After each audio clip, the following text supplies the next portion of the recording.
জনস্বার্থে প্রশাসনের কী ভূমিকা পালন করা উচিত সেটি অবশ্যই আপনারা কম বেশি অবগত আছেন। এটি নিয়েও বোধহয় নতুন করে বিস্তারিত কিছু বলার নেই। তবে এটি যেহেতু বর্তমান গণতান্ত্রিক সরকারের সঙ্গে আপনাদের প্রথম আনুষ্ঠানিক বৈঠক, সেহেতু সরকারের গৃহীত নীতিমালা এবং জনপ্রশাসন সম্পর্কে সরকারের কিছু পদক্ষেপ বা পর্যবেক্ষণ এবং নির্দেশনা নিয়ে মূলত আমি আপনাদের সামনে কয়েকটি কথা তুলে ধরতে চাই বা বলতে চাই। একটি দেশের জনপ্রশাসনে পদোন্নতি কিংবা পোস্টিংয়ের জন্য যতগুলি প্রশাসনিক পদ রয়েছে, প্রতিটি পদই রাষ্ট্র এবং সরকারের জন্য অবশ্যই প্রয়োজনীয় এবং গুরুত্বপূর্ণ।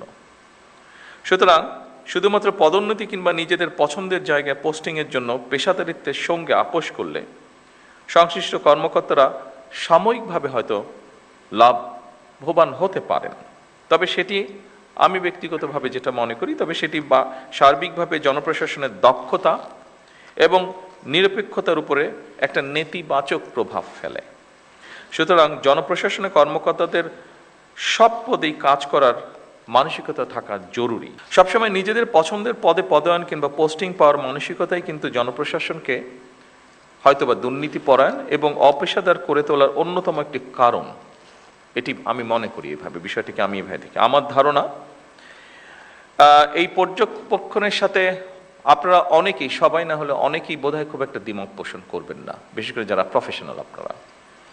সুতরাং আপনাদের প্রতি আমার বিশেষ আহ্বান থাকবে, জনপ্রশাসনের প্রতিটি পদকেই গুরুত্বপূর্ণ এবং অনিবার্য ভাবুন। দেশের যে কোনো স্থানেই যে কোনো সময় জনপ্রশাসনের যে কোনো পদে দায়িত্ব পালনের জন্য নিজেদেরকে দয়া করে মানসিকভাবে প্রস্তুত করে রাখুন।